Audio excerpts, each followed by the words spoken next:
ఇగో ఇది చూడు ఫ్రెండ్స్, సూపర్గా ఉంటుంది, చూడముచ్చటగా ఉంటుంది. రైతులను తొక్కించి చంపినోళ్ళ నీతులు చెప్పేది, రైతులను తొక్కించి చంపినోళ్ళ నీతులు చెప్పేది. చేతనైతే బీజేపీ పాలిత రాష్ట్రాల్లో రుణమాఫీ చేసి చూపించండి. మంత్రి తుమ్మల.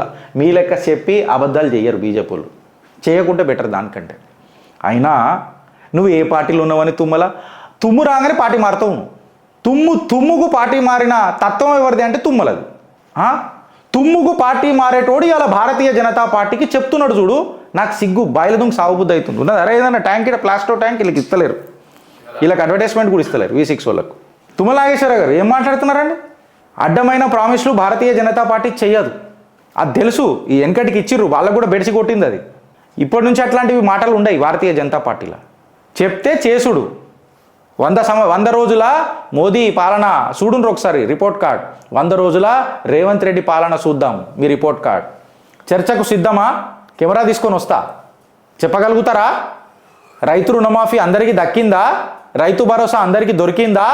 6 గ్యారంటీలు అలా జీవితాలు మార్చేసిందా? మైనారిటీ వెల్ఫేర్ స్కీమ్ తీసుకొస్తానన్నారు, మైనారిటీ డిక్లరేషన్ ఇచ్చిర్రు. అచ్చి తుమ్మల గారు మీకు చెప్తున్నా చేసిండ్రా? కాళేశ్వరం పైన ఫైల్ కదిలిందా? ఏం మాట్లాడతారు సార్? వాళ్ళ పెద్ద పెద్ద మాటలు మాట్లాడతారు భారతీయ జనతా పార్టీ మీద. కాంగ్రెస్ ఈయన చరిత్ర ఏమైంది తెలుసా మీకు? ఇగో ఇది ఈయన జరసేపు పక్కకు పెడదాం, కోమంటానండి, ఇది పెడదాం. మూసీ కూల్చివేతలపై కోర్టుకు వెళ్తా, పైసా తీసుకోకుండా కేసు నడిపిస్తా, అధిష్టానం దృష్టికి ఈ అన్యాయాన్ని తీసుకెళ్తా. మధు యాష్కి మహేష్ కుమార్ గౌడ్ గారిని PCC చేసిండు. మన మధు యాష్కి గౌడ్కి కోపం రాదా? వస్తుందా? వస్తుంది. కమెంట్ రూపంలో పెట్టిరు ఎవరన్నా. మధు యాష్కి కోపం వస్తుంది కదా ఖచ్చితంగా. ఆయన ఏమంటుండే ఇప్పుడు, నయా పైసా తీసుకోకుండా నాది కూడా ఒక కేసు ఉంది సార్, ఈ కాంగ్రెస్ వాళ్ళు అన్యాయం చేస్తారు, కానామెట్లో కూడా మా దోస్తుకు అన్యాయం చేస్తారు సార్.